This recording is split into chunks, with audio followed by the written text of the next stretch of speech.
ఇటుక బట్టిల్లో వెట్టి చాకరీ స్వయంగా రెస్క్యూ చేసినటువంటి నిజామాబాద్ జిల్లా న్యాయమూర్తి భరతలక్ష్మి ఆర్మూర్ నుంచి 7 ఆర్టీసీ స్పెషల్ బస్సు తెప్పించి స్వస్థలాలకు 481 మంది తరలింపు. మరో 37 మంది ఆర్మూర్ ప్రభుత్వ షెల్టర్ హోమ్కు వెట్టి చాకరీ చేస్తున్న ముగ్గురిపై క్రిమినల్ కేసులు. బట్టీలు సీజ్, తలెత్తుకోలేని రేకుల షెడ్లో బస, గర్భిణులు, బాలింతలు, మైనర్లతో పనులు, కూలీలు, వారి కుటుంబాల పరిస్థితి చూసి చరించిన జడ్జి అంటూ చూస్తా ఉన్నాం. నిజంగా భరతలక్ష్మి గారికి, జడ్జి భరతలక్ష్మి గారికి నిజంగా హ్యాట్స్ ఆఫ్ చెప్తాం. మీకు ఎంత అంటే ఇలాంటి వ్యక్తులు సమాజంలో ఉండాలి.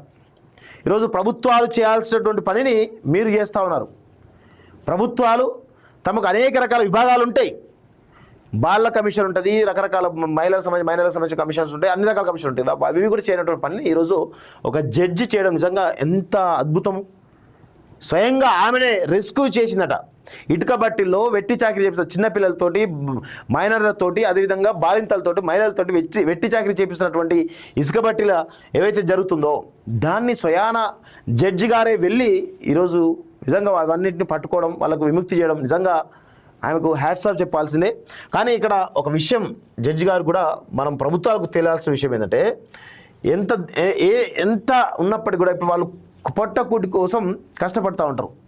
వచ్చేటువంటి 500 600 కూలి కోసం కష్టపడుతూ ఉంటారు. వాళ్ళకు మనందరం కూడా ఈరోజు రాష్ట్ర ప్రభుత్వాలు ఏం చేయాలి, వాళ్ళకు కనీసం ఉపాధి కల్పించే ప్రయత్నం చేయాలి. ఈరోజు ప్రభుత్వం వైఫల్యం వల్లనే ఇది జరుగుతుంది అనేది చాలా స్పష్టంగా తెలుస్తుంది. అదేవిధంగా ఇసుక బట్టిలో ఉన్నటువంటి ఓనర్లు, యజమానులు ఎవరైతున్నారో 500 600 కూలికి వస్తుందని చెప్పేసి వాళ్ళు, తక్కువ కూలికి వస్తుందని చెప్పేసి వాళ్ళు కూడా ఈ పరిస్థితిలో పని చేయించుకుంటారు. కానీ వాళ్ళు చిన్నపిల్లలా కాదా అనేది తెలియాలి ఇంకా. సో నిజామాబాద్ జిల్లా ఆర్మూర్లోని ఇసుక బట్టిలో వెట్టి చాకరీ చేస్తున్నటువంటి 102 కుటుంబాలకు చెందినటువంటి 102 కుటుంబాలకు జిల్లా జడ్జి భరతలక్ష్మి విముక్తి కల్పించారు. భరించలేని ఎండలో నిర్బంధంగా పనిచేస్తున్నటువంటి ఇసుక బట్టి ఓనర్ ఆగడాలు భరించలేక ఓ బాధితుడు ఎన్జిఓ సాయంతో తెలంగాణ స్టేట్ లీగల్ సర్వీస్ అథారిటీని ఆశ్రయించారు. అథారిటీ సమాచారం మేరకు నిజామాబాద్ జిల్లా జడ్జి భరతలక్ష్మి మంగళవారం మధ్యాహ్నం స్వయంగా ఆర్మూర్ ఏరియాలోని మగ్గిడి, దేగమల్లో ఇటుక బట్టీలను సందర్శించారు. ఆమె ఆదేశాలతో ఆయా శాఖల అధికారులు బుధవారం అక్కడికి చేరుకొని కార్మికులను రెస్క్యూ చేశారు. వారిని బెదిరించి పనిచేస్తున్న ముగ్గురిపై ఆర్మూర్ పోలీసులు క్రిమినల్ కేసులు నమోదు చేయగా 3 ఇటుక బట్టీలను తహసీల్దార్ సత్యనారాయణ సీజ్ చేశారు. ఈ ప్రాంతంలో మిగతా బట్టీల పరిస్థితులను సబ్ కలెక్టర్ అభిజ్ఞాన్ మాల్వియా పరిశీలిస్తున్నారు. బాధితుల్లో కూలీలు, వారి కుటుంబ సభ్యులు కలిసి మొత్తం 518 మంది ఉన్నారు.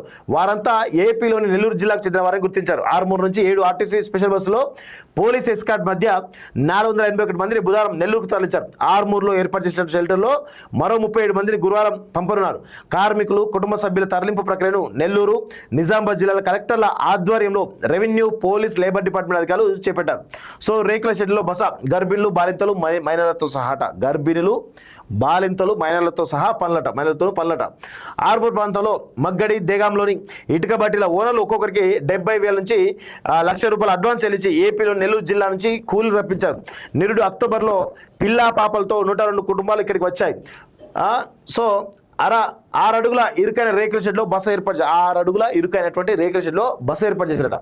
1000 ఇటుకలు తయారు చేస్తే 1000 ఇస్తామని ఒప్పందం చేసుకున్న ఓనర్లు 750 మాత్రమే ఇస్తున్నారు. ఎప్పటికప్పుడు పూర్తి కూలి ఇవ్వకుండా బియ్యం, కూరగాయలకు మాత్రమే డబ్బులు ఇస్తున్నారు. పొద్దున 4 గంటల నుంచి రాత్రి 12 గంటల దాకా, పొద్దున 4 గంటల నుంచి రాత్రి 12 గంటల దాకా పనులు చేస్తున్నారు. భర్తలతో పాటు భార్యలు కూడా పనిచేస్తున్నారు. వీళ్ళు బాలింతలు, గర్భిణులు కూడా ఉన్నారు.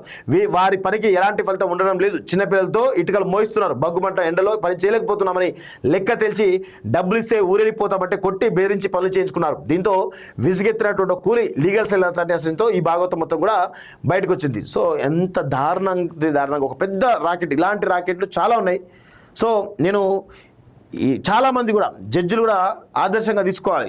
ఎవరైతే నిజామాబాద్ జిల్లా జడ్జి భరతలక్ష్మి గారిని చాలామంది కూడా ఆదర్శంగా తీసుకోవాలి. ప్రభుత్వాలు కూడా ఆదర్శంగా తీసుకోవాలి. తీసుకొని ఈరోజు ఎక్కడైతే ఇలాంటి మైనర్లతోటి, బాలింతలతోటి, గర్భిలతోటి పనిచేయించుకున్నారో, వెట్టి చాకిరీ చేపిస్తున్నారో వారిపైన ఉక్కుపాదం మోపాల్సినటువంటి అవసరం ఈరోజు రాష్ట్ర ప్రభుత్వం పైన ఉంది. అదేవిధంగా జిల్లాల ఉన్నతాధికారుల పైన కూడా ఉన్నది అని చెప్పి చాలా స్పష్టంగా చెప్తున్నాను. నిజంగా భరతలక్ష్మి గారికి మేమందరం కూడా తలవంచి హ్యాట్స్ ఆఫ్ చెప్తున్నాం. మేడం, మీలాంటి వాళ్ళు ఉండడం వల్లే కొంత మానవత్వం ఈరోజు బతుకుతూ ఉన్నది.